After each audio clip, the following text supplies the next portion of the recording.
Let's get Brittany ready for the show by cutting her nails and giving her a bath. I like to sit the kitties like this so they're more easy and comfortable. And I just go in and I click and I cut sideways. We're cutting all the little toesies and she's being so good. I find this position is the best when I'm cutting their nails. I love her little face. She's just staring off into the distance. Now it's time for a bath. She's so cute. Isn't she so cute? This is her before she gets wet. The best trick you can use is a lickable cat treat, and I find that my kittens do much better and have a much better experience when they have a positive reinforcement. Just start by gently running the water while they're distracted. Give them a few seconds to adjust to the sound. Brittany didn't really mind at first before I started running the water.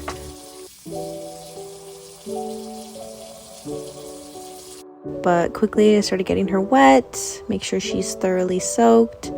I like to turn them upside down as well. She was not having it, but for the most part she stayed really calm. And then I did start with mane and tail shampoo, and I make sure that I scrub everywhere and I get them nice and soapy, and I wash her little face.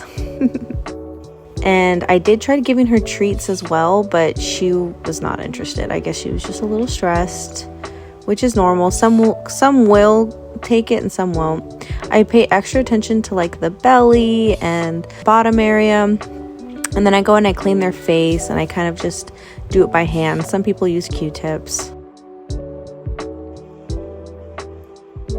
And then I thoroughly rinse between each soap. And then I started with the degreaser, and this one you're just going to use very little bit, and you're just going to put a little bit on the tail, which is like one of the greasier areas. You're also going to use maybe a little bit on the chest, very small amount, and then on the belly, because the degreaser really dehydrates the fur and can make it really dry. So you only scrub the degreaser on very shortly for about 10-30 seconds at tops, and then you rinse it all off.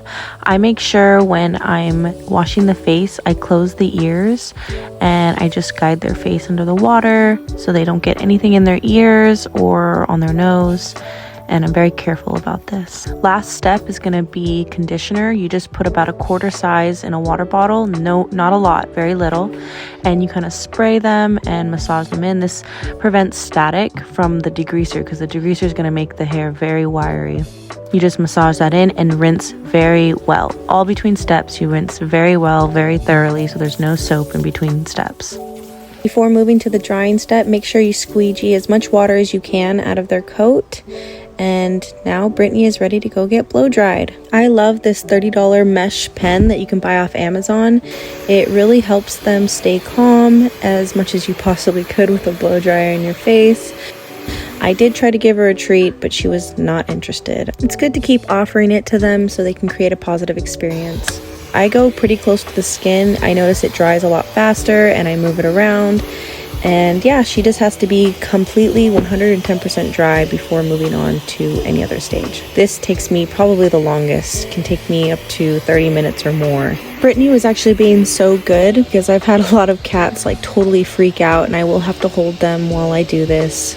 You can even add a happy cap for their ears, and sometimes that calms them down quite a bit. Very last step is going to be combing, and here I'll often find there's spots that I missed when I'm blow drying, so I'll go back through and dry again. Brittany was so much happier now, you could tell. She was totally stress-free now that she's dry, and I focus a lot on the ruff and especially their belly.